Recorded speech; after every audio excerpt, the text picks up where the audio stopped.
Welcome to Cash Talk, the podcast where we delve into the depths of finance, business, and life itself. I'm your host, John Cachia, a multi-award-winning wealth advisor with a passion for empowering ambitious Australians to confidently achieve financial freedom.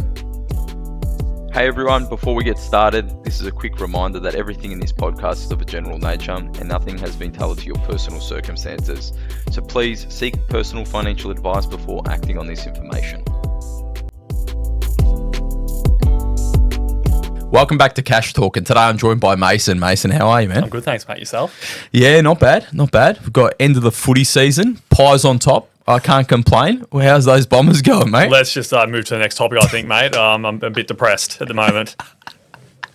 Yeah, footy probably been observing from afar for you at the moment. A little bit, unfortunately. It's another rough year for us. Yeah. Did you have high hopes at the start, or were you not really convinced with them? What was going on I'm there? a classic Essendon supporter where we have the highest of hopes and then they just get crashed down by about this time every year. So I'm just used to it now. It's just an emotional roller coaster.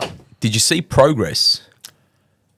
Yes, I think we did. But I don't know if it's rose-coloured glasses, but I think we did see some progress in some key young players. So I'm hopeful again for next year. My hopes will be high again come 2026. And how'd you go in High Rocks, mate? Because you were participating in some of them. How'd you go? Yeah, no. So Sydney was it was good. It was good to go up there. It was the biggest one they've had so far. So a lot of competitors didn't quite get my PB that I wanted, but just have to try again. Yeah, mate. Well, mate, you're doing much better than me, and I think you've got everyone in the office covered. But today I wanted to dive into a topic that I've been getting a few questions about, and this is around setting our children up with not necessarily just the financial side of things, but how do we set them up to wealth create? How do we set them up to actually build wealth themselves? And I've had even this week a few clients reach out, John, from 17-year-olds to 25-year-olds, just work with them. Yeah. And it's something that I've had over a long period of time. So it's just very topical in the last week. And, the first one was around like just a young 17-year-old. She's been saving, doing part-time jobs. Her next real goal is to kind of just buy a car, nothing too crazy, but she's got leftover money and she's looking to, the mother was just around like, what do we do with it? Yeah. What do we do with the extra money? And the father was like, we should invest, we should do stuff. But what's your thought process when someone's going and saying, okay, we do want to help our daughter? Yeah. Let's go there. I think I always like to approach it from an educate first, invest second point of view, because we want them to be knowing why we're doing this and we need to learn the lessons from it. I don't think doing it for the children is necessarily the right approach. I think it's do it with your children is the right approach. So I think it's always about education first, learn about the markets, see how they go, and you learn a lot about yourself as well when you are investing. So learning what the markets do, why am I investing in this asset class and not this asset class, and going from there instead of just investing because I think I should do it. Because then it's not sustainable, I don't think. Because when something happens or I need the money, I'm just going to sell it because I need that money, because you haven't been educated in the topic and you don't actually quite know the ins and outs of investing. So I think the education piece is crucial first. Yeah, definitely. It's something that, I'm hitting home really young with my kids is around just educating them, educating them on terms. I haven't got to kind of the philosophies yet, but, I will. They're probably a bit young to be doing philosophies, but just terms for now. But, for this 17-year-old, really it's around like understanding the philosophies of building wealth, and really around like understanding around what systems need to be used and why they're being used, and understanding for and against. And I think this generation, let's call it between the maybe right now, who are relevant for maybe the 15 to 25-year-old group, they've got a lot of conflicting information, If it's Instagram, TikTok, I don't know if there's even the latest social media things that are going on at the moment, but like they're consuming a lot of information. Yeah, they're not just getting the information just from mum and dad anymore or their school friends. It's the wide world that they've tapped into, and they could be also downloading some pretty disastrous ways to handle their money, and so it needs to be sat down, understand what do they know? What do you know about superannuation? What do you know about investing? Like, do a bit of an assessment about where they are at what do they understand? You know, they might be a completely blank canvas. Perfect. We work with the blank canvas. Or they might have a totally different way of thinking. Like, Mason, remember that TikTok craze where someone was convinced that if they put $1 each month or something onto like their home loan that they wouldn't pay interest? And like, I know me and you looked at it and we're like, no, that's not how loans work. But during that period, we were then seeing people's bank accounts and these kind of dollar transactions or whatever. Like, so they've obviously watched these YouTube or TikTok videos, and these were adults, not even children, let alone children who don't understand that unless they have some kind of financial backing in regards to they've got degrees and qualifications and have done study and understand concepts. We shouldn't think naively and say that this is not going to continue to enter into their minds. Absolutely. And people can be very convincing. If you are confident in what you're saying, you can sound really, really convincing, and it makes sense, or you think it makes sense. Like, oh, yeah, it does make sense. I'm going to do that. But always take that type of advice with a grain of salt. I think it's always, well, not always, but it's very often it's misled and can lead you down a very, very wrong path. And what I often see, John, is a lot of either the paradox of choice, where it's like there's so much going on, where it's like I don't know what to do, so I'm going to do nothing because it's the easiest thing to do, or I'm going to dabble a bit in everything, and then you're sort of doing nothing because you're dabbling so little in so many different things. I might do a bit of crypto, I might do a bit of shares, I might look for my property, I might save in the bank account, and it's just like, what are we actually doing here? There's no strategy behind it. There's no intention behind it. It's very much haphazard and fingers crossed, hoping for the best, rather than actually having a strategy and implementing on that strategy. Definitely. And I kind of think this is not just finance, Mason. This is facets in all areas of life. And, you know, me and my wife were speaking actually earlier this week because I'm working with my coach, my leadership and vision coaches around, like, if money wasn't an object, like if you had hundreds of millions of dollars to play with, like, what would you teach your kids? You know, and the great Bruce Lee says, don't give your kids what you didn't have, teach them what you didn't know. Great. I love it. I think it's in my vocab every day, that one. Yeah. But like, I think about like personal training. You know, when I first went to the gym, was I lifting right? Was I doing things correctly? You know, get a personal trainer for my child, teach them how to lift, technique, habits, nutrition.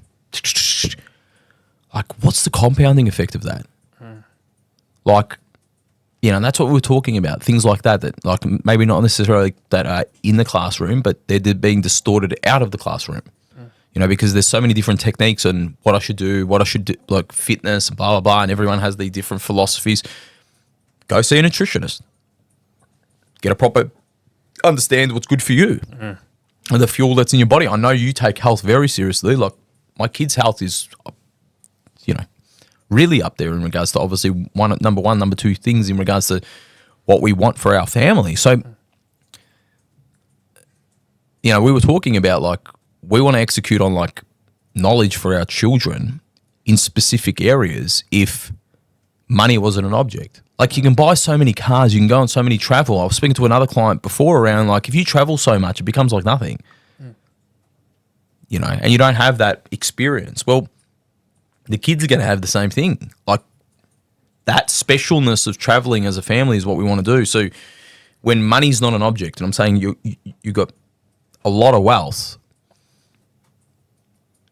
how can you be intentional? And so why am I telling this to people that maybe are not at that level? Well, how can you do that at a micro level now? How can you do that at a micro level now? Is it the books you give them that they consume? You know, we're working at the moment with my eldest on one of the things we want to teach him is to be a confident speaker. We want him to have the skill to be able to talk in front of a crowd, talk properly, firm, confident, execution. So what we've implemented at home, which they absolutely love because we've got to gamify things, is to present to us. So we'll sit down, me and my wife and our little one, and the two boys get up and they present on a topic. We're going away soon, so, you know, one topic might be Egypt, the other topic's France, you know, whatever it is. You know, they've got we've got like a stool, and on the stool they've got the iPad, and, you know, they first started off with reading the iPad, but then flipping it around now, And so I want them speaking like on a pedestal, and I'm saying, okay, look when you talk, don't look at the screen all the time. And why am I talking about this? This is the same with investing. You talked about like educate first, invest second. We want time to be your best friend, not your worst enemy. Now, the first investment is the investment of knowledge. Once you give that to them, you can never it doesn't leave you, it stays with you. They become wealth creation ninjas that they can develop in life and do things much, much better than ever before. And so, I constantly get this thing around, these things should be taught in school. These things should be taught in school. I've tried to get it into schools. I've really tried. I've pushed. It's very hard. So am I going to wait for that to happen? Well, I know that our clients are saying no. They're now saying no. They're saying no. Thriving Wealth, what I had to learn in my 40s and 50s from you guys, I want you to tell my teenagers. I want you to tell my adolescent kids what they need to be doing. Yeah, what do they need to be doing? That girl, for example, yes, it's around, yes, we can allocate her money, but if she doesn't understand how we're allocating it, why we're allocating, and the purpose that sits behind it, it's like getting the result of a math equation, but don't understand the actual math equation itself. So I liked what you said around educate, and I like how it's also around all aspects of life. No, definitely. I absolutely. I think educate first is always a good thing. But I think you mentioned time there. And it's funny when we speak to our clients, they usually come to us in their maybe 30s and 40s. And they see the projection and the forecast. And it's like, oh, that's what investing can do for me. And then I think their thoughts go immediately to their kids. And they realize, oh, time is the biggest asset. So it's like, if my kids can start younger, imagine what they can do. And they're spot on. So the earlier you start, the time you can't buy that time back. Compound interest, once you learn about it, if you can nail compound interest when you're in your early 20s, the world's your oyster. 100%. Mate, so my story is a story of a young kid who got into financial advice at a really young age and allowed time to be my best friend, not its worst enemy. And so I look at, and please, when I say his name, I'm not trying to compare to this guy, but just so we understand. But if you look at Buffett, completely same story. Like as in regards to 11 years of age, starts investing, starts getting mentored, knowledge, starts learning from Benjamin Graham and his philosophies and the way that he does it. Like it's all in these early stages. Now, if you look at his wealth graph, it's like it's minimal at the start. Yes, it's growing, don't get me wrong, but it's minimal. And then you can see like this, and that's time. That is time, and time being his best friend, not his worst enemy. And, earlier this week, I think it was earlier this week, we had a couple in their, I think, early 30s, were they, or late 20s? Anyway, they were early 30s. I'm going to say at 31 maybe. They just had their first child. They're, potentially looking to have their second child, but they're investing in knowledge. And their career is about to go bang, yeah? But doing it tough, learning. And you can see they've already coming to us fairly switched on as well too, but they're investing in knowledge. Now, we will work on them on creating new habits and new behaviors and unlocking their potential even more. But these young children that they have are going to be learning from them as well. So you've got this compounding downloading effect. By life expectancy, they got up to nearly about $150 million worth of assets. More than they ever need. Okay? But let's just take a moment now. That's their life expectancy. Take their children into this, which is add another 30 years. Not only do their children never need to worry about money, their grandchildren, great-grandchildren. So it's depending if you want to be the person that changes the course of history for your family. Yeah? And I think that starts with knowledge. That comes in the knowledge of wisdom and that being passed on. And I absolutely love, like my coach is a 75-year-old guy. His life experience is just absolutely amazing. And I listen, and I stop and I listen. And I know that he's not going to be around forever, but as long as he's around, I want to get that information downloaded. I think we need to respect people in their profession that have mastered the craft, get next to them and learn as much as I can. Mason, you do financial advice every single day. From my outside in, if I had nothing to know about finances, why am I speaking to my plumber about finances if I know Mason? I just want to hear everything he has to say. If I want to master plumbing, I'm not going to sit next to Mason. And being aware of then who do you put your kids with?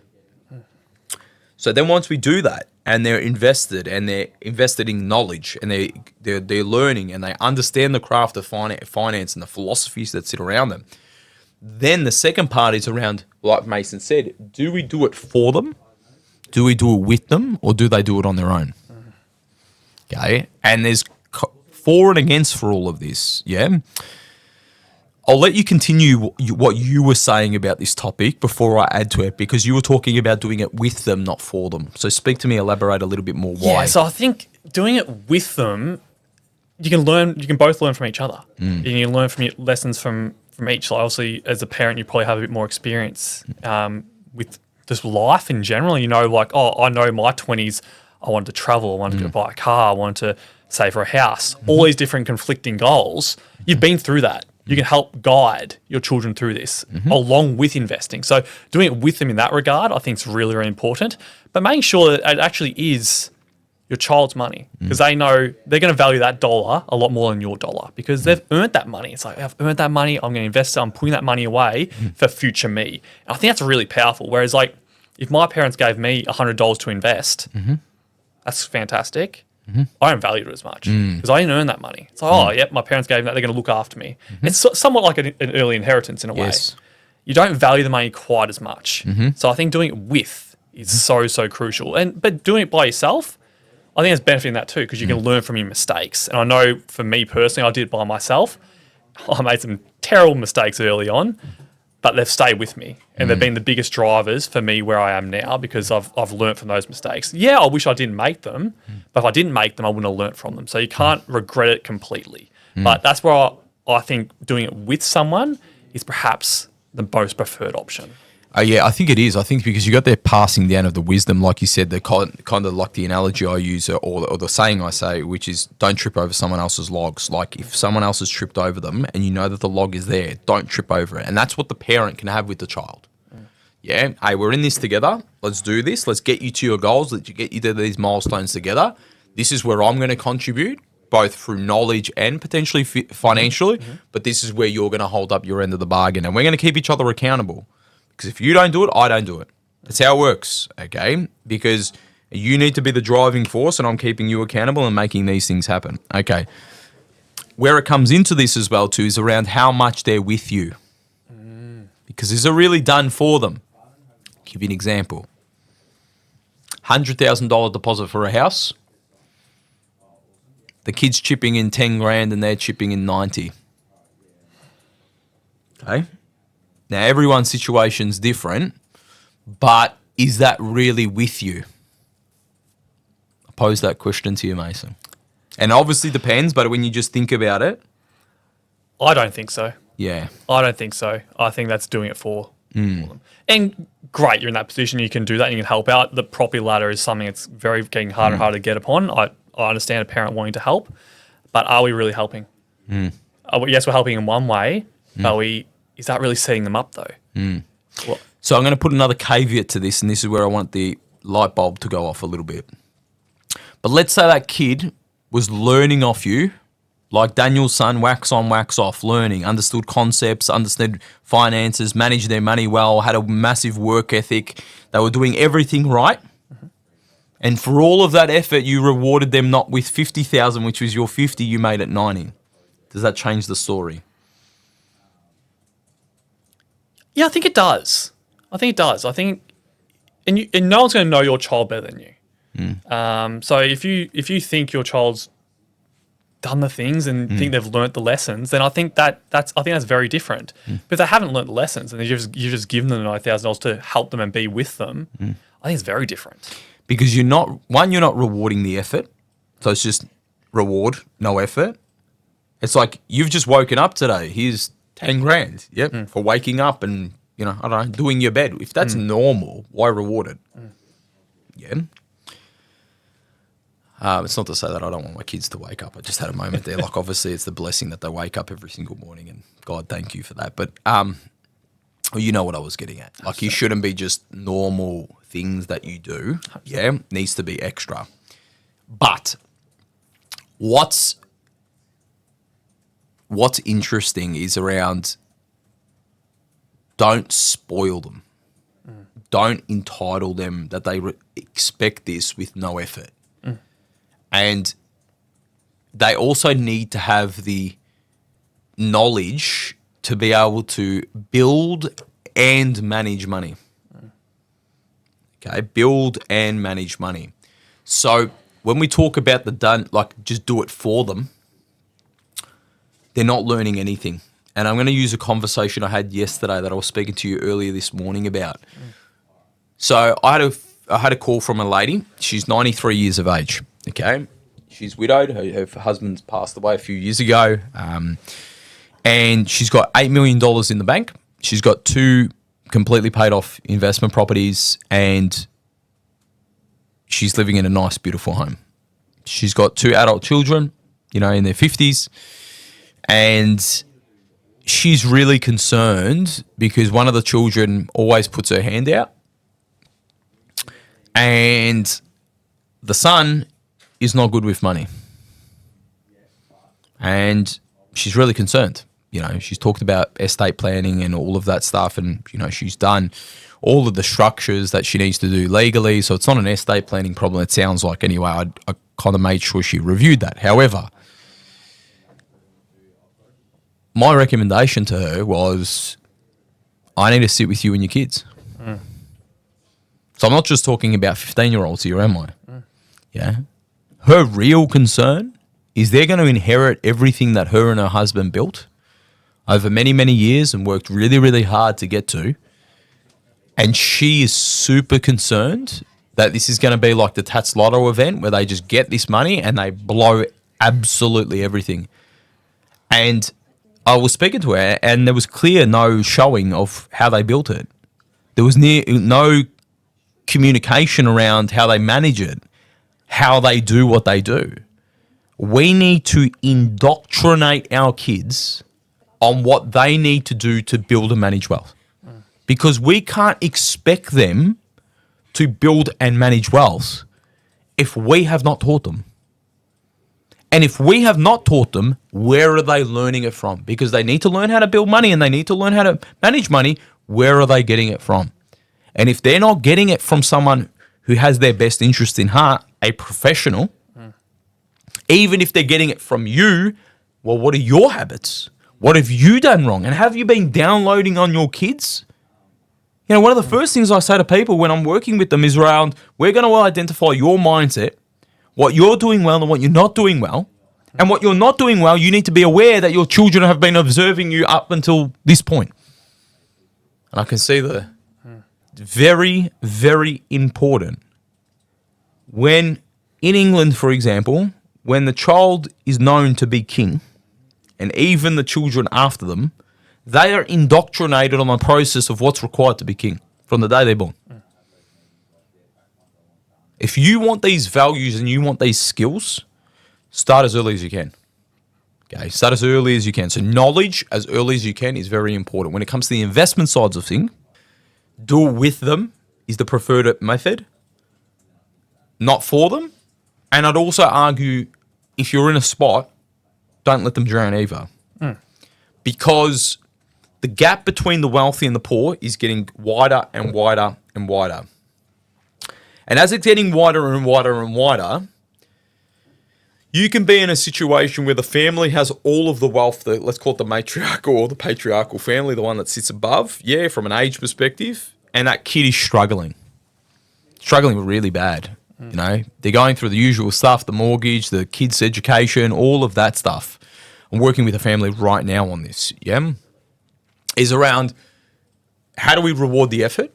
How do we, and they have to work with us. They have to, we're putting mechanisms in, they have to work with us. They have to pay for our services. It's not just given out, but we're also putting measures in place where the kids know that the head of the family money, is doing some of the investing with them.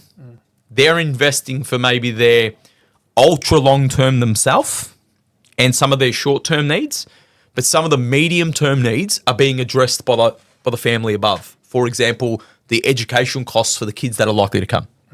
You do that, we're doing that. You do that, we're doing that. You do that, we're doing that. So ultimately, they're going to walk into that really peak period, school, private schooling, mortgage, this, that, with the educational costs taken away.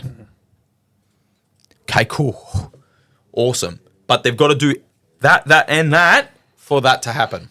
Because if that and that and that and that don't happen, that reward is not coming through. And so the issue is if you don't do that at all, they're just going to be left behind. Like, unless they're, and hopefully not, what I'm saying is if they don't have the knowledge to build the wealth, and they're just, that gap will continue to grow. 100%.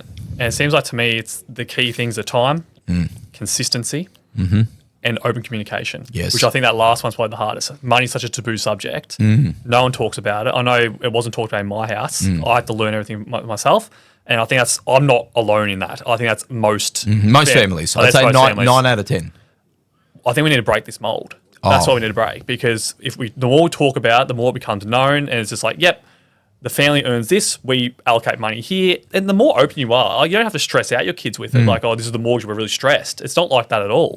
It's like, we earn this money, money goes to groceries, money goes here. This is how we function as a family, and we invest.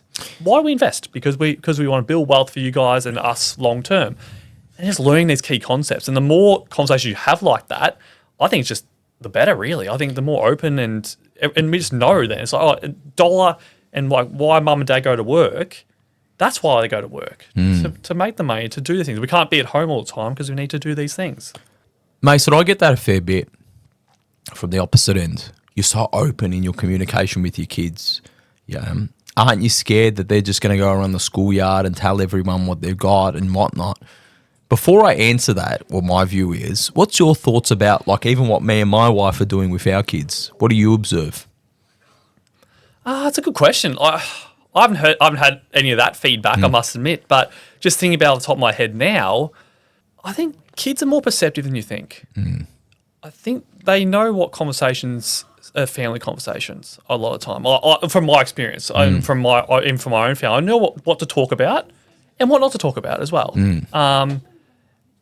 And I also think it's nothing to be ashamed of either, wherever you are. So if they do talk about it in the yard, like, okay.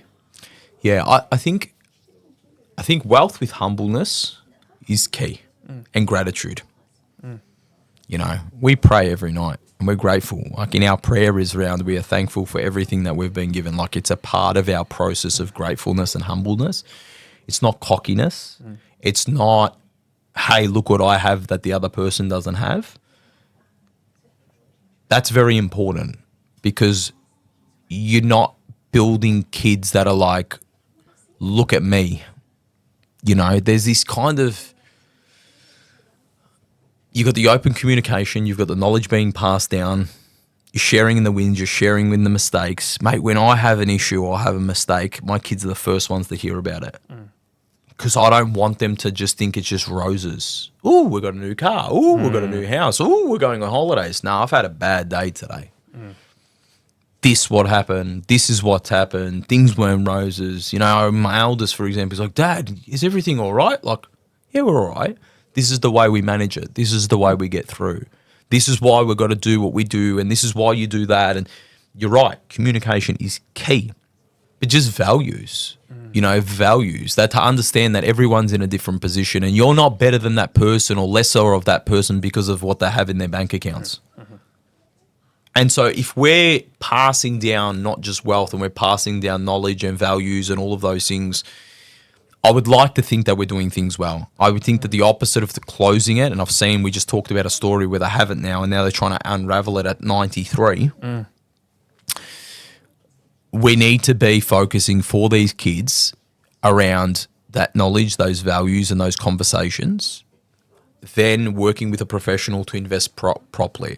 Now, any good, ethical financial advisor we'll look around how can we invest with the person in the most, honestly, the most fee efficient way.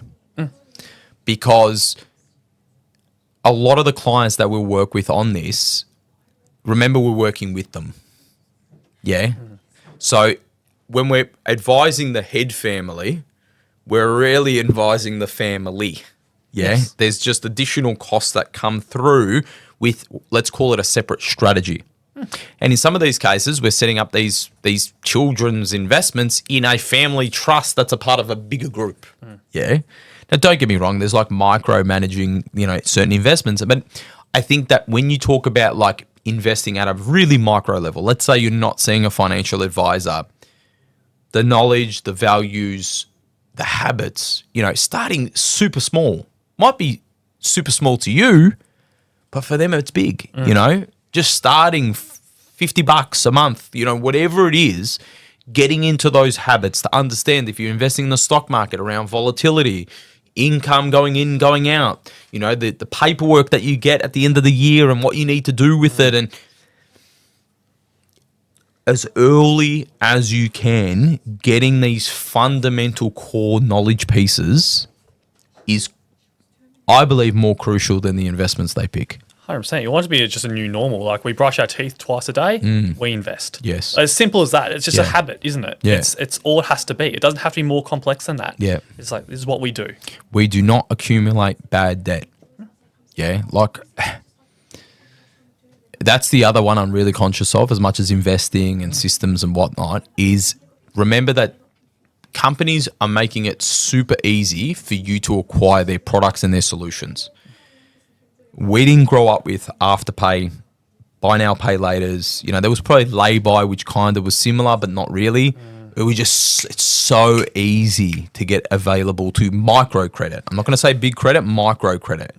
But that microcredit, if they don't understand how debt works, like I've had people that are like, I just Afterpay everything, and they think it's free.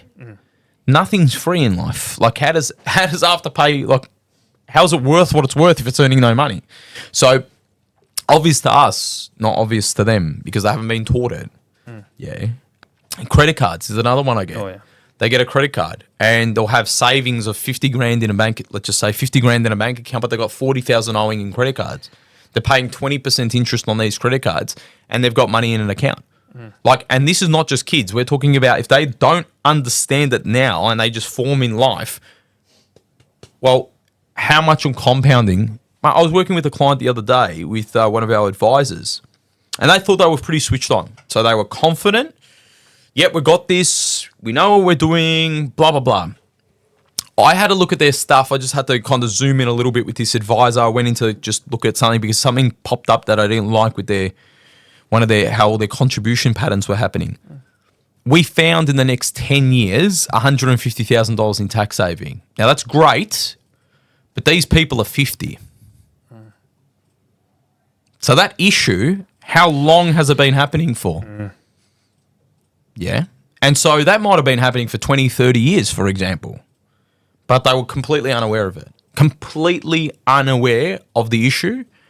And as long as they were doing that, which I knew was for a long time, they were just simply donating to the tax office. And these were people that considered themselves confident and smart in their finances, but just contribution patterns were wrong. And I'm sure you're seeing that as well too. So knowledge, investing in knowledge and as early as possible is super crucial, but also you're seeing this, if it's not addressed early, the compounding effects later on. Well, mistakes compound too. It works both ways. You can't have the good without the bad. Yeah. So that's really powerful because imagine that money invested for that period of time. That's the difference between a crazy nice retirement versus a struggling one. Yeah. Huge. Yeah. So mistakes compound as well, unfortunately. And as we said before, it's not just investing. That's with everything. That's all our habits. We don't brush our teeth one day. Okay, that's fine. 2 days, 3 days. Then all of a sudden you might get gum disease, these types of things. These things compound. It's funny how these all relate, how things all link up and relate, and we can learn lessons in all aspects of our life. Yeah, definitely. So hopefully everyone, that's given you a little bit of insight into, how to kind of approach investing with your children. It's something that, open communication is very important, understanding concepts and philosophies, but both, I would say first, looking into yourself and asking yourself around, have I addressed my problems and what have they been learning from me too, so that you can address those. But really starting off with communication, knowledge, and wrapping that all up, investing in knowledge before action in regards to investing and whatnot. And that's all aspects of your life as well too, both for you and for your children. Hopefully you've loved this episode. I've really loved recording this one today, and I'm sure you have, Mason. But thanks everyone for joining us. If you're liking these, make sure you like and subscribe on all of our major platforms like YouTube and on music platforms like Spotify, Apple Music, and I think it's Google Music or Google or Play Music. Sorry, I'm an Apple guy. And thanks, Mason, for jumping on. Thank you. Cheers.